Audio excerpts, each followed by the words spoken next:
Ayan, good day po. Bali, andito kami ngayon sa isang shop dito malapit lang sa area namin para magpakabit ng 360 degrees camera para dito sa aming expander. Bali, yung expander namin is 5 years na, graduate na siya, kaya nakapag-desisyonan namin na palitan na yung kanyang dashcam. Amazing! Stock na dashcam niya. So, bali yung napili namin na ilagay is yung 360 na. Bali, ang brand niya is Lenovo na D2 Pro 9 464 4G 9 inches CarPlay 360. Ayan, bali 4 na camera siya sa harapan, sa likod, saka sa dalawang side mirror lalagay. And nag-start sila na unahin maglagay sa harapan. Ayan, inaayos na ni Kuya yung front camera kung saan nilalagay yung nasa harap.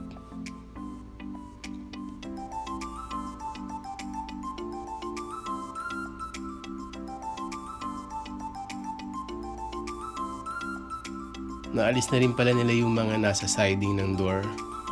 Kasi alam ko may papadaanin din ng mga wire dyan. Saka naalis na rin yung mga side mirrors.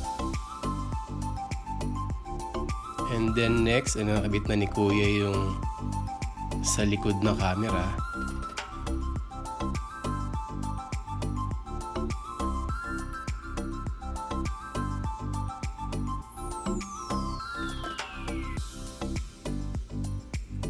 Yan, gumagamit siya ng steel na yata yun, wire, para mandali niya maipasok yung mga wiring ng camera doon sa likod.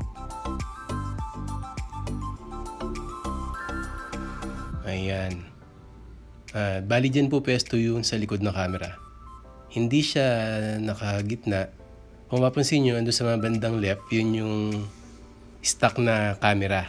Pag nagre-reverse, yan yung camera dati ng expander. Hindi na namin pinaalis kasi magkakaroon siya ng butas doon. Kaya okay lang naman na nandun siya.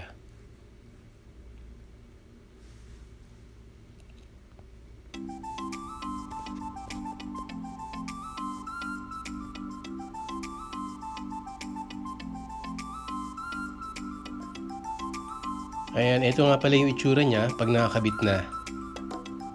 Mas nakagitna siya kumpara dun sa stock na camera. Ayan, natapos na ni Kuya yung sa harap saka sa likod. Tingin ko ginagawa niya na yun nasa dalawang gilid.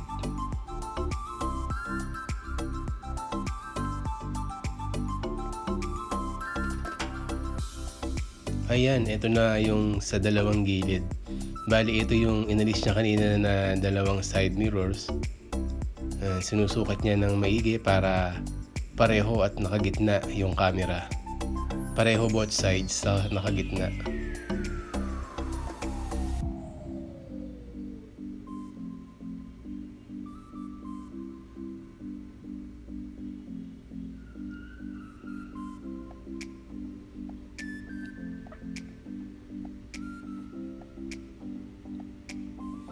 Ayan, gumamit pala siya dito ng drill para butasin. Tapos inayos na lang niya yung butas.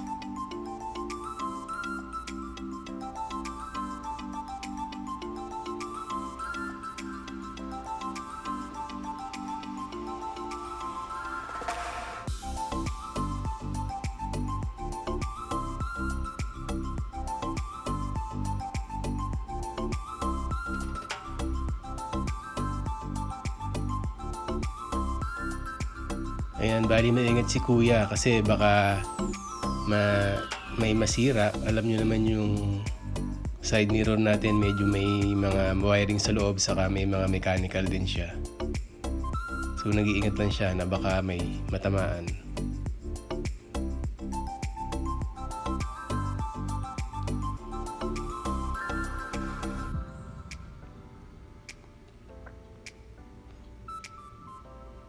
Ayan, matapos niyang ikabit yung dalawang camera, ibabalik niya na yung side mirror. So after nyan, siguro aayusin niya na yung mga wiring. Ayan. Left and right side mirror.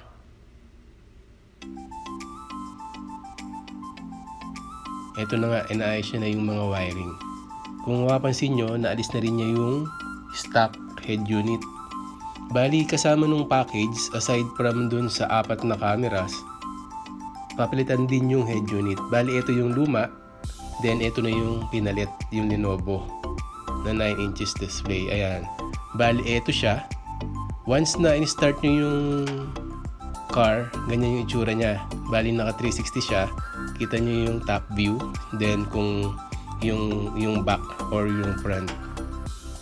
So, kung ano yung gusto mong view. Ayan, bali ito yung 360. Wala kasing expander na model pa dun sa pagpipilian na car. Kaya yan yung nasa display. Ayan, napakalinaw ng kuha. HD siya. Ayan, ito yung mga view. Ayan, bali ito yung sa side, top view, saka yung left and right na side. Then, ayan yung sa wide front. Then, pwede ka rin kumuha ng picture. Kung ano yung naka-view, pwede ka kumuha ng picture at napakalinaw.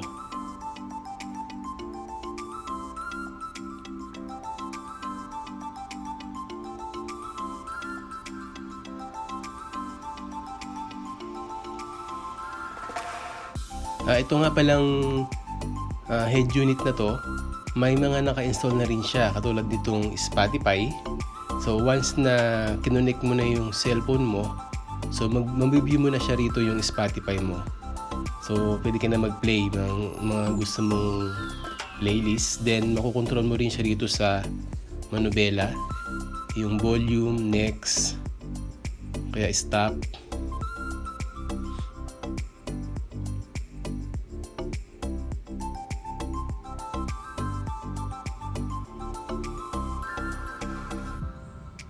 Ayan, ito yung pinaka niya, default. Then syempre meron ding radio.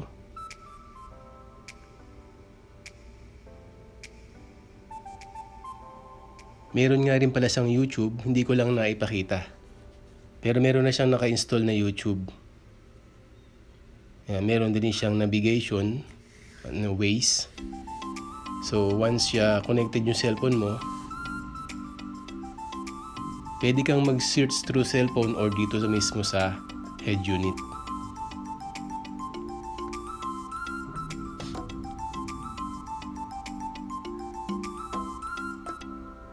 Hindi siya makapag-search kasi hindi yata na-connect yung cellphone ko that time.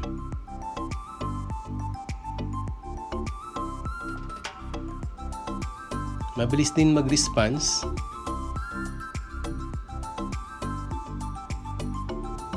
Ayan.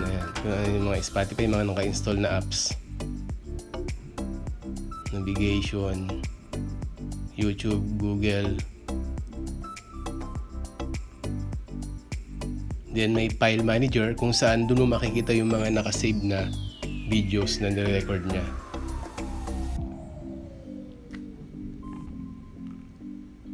Yan. Ganito pala yung view niya pag tumatakbo na. So, kung mapapansin nyo, kung saan kaliliko, ganyan yung magiging view niya.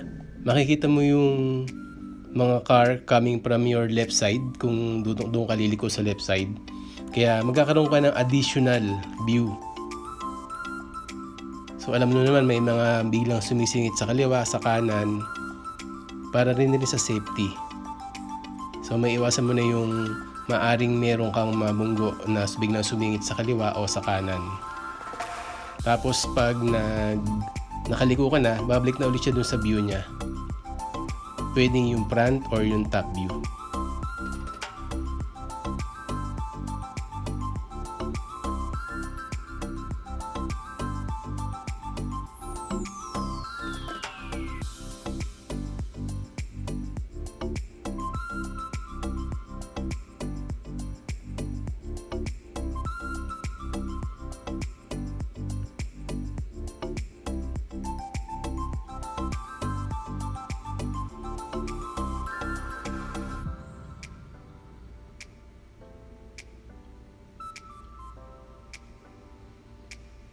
Ayan, napaka-useful po niya. Lalo na po pag magpa-parking po tayo. So, hindi na natin kailangang bumaba para i-sure kung nakagitna ba yung parking natin. Katulad namin na hindi pa masyadong marunong mag-parking or yung mga misis natin pag sila nagda-drive. So, meron silang additional view kasi makikita na nila yung line kung nakagitna ba yung car. Saka kung meron silang tatamaan sa likod o sa magkabilang side.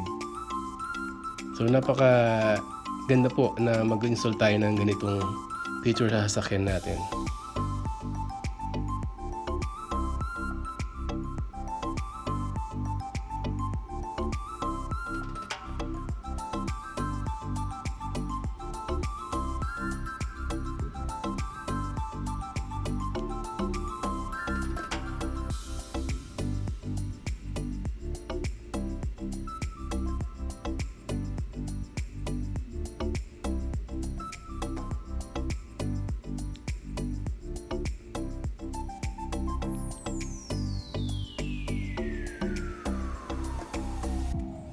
Yung nga palang video, meron siyang USB.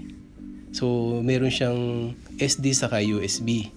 So, depende sa inyo kung ano yung gusto nyong gamitin. Na doon siya nagse-save ng mga nire-record niya. Na kung gusto mong ma-transfer sa laptop, so unplug nyo lang yung USB or SD card. Then, i-plug sa laptop. Sana po nakatulong yung video na to. Thank you po.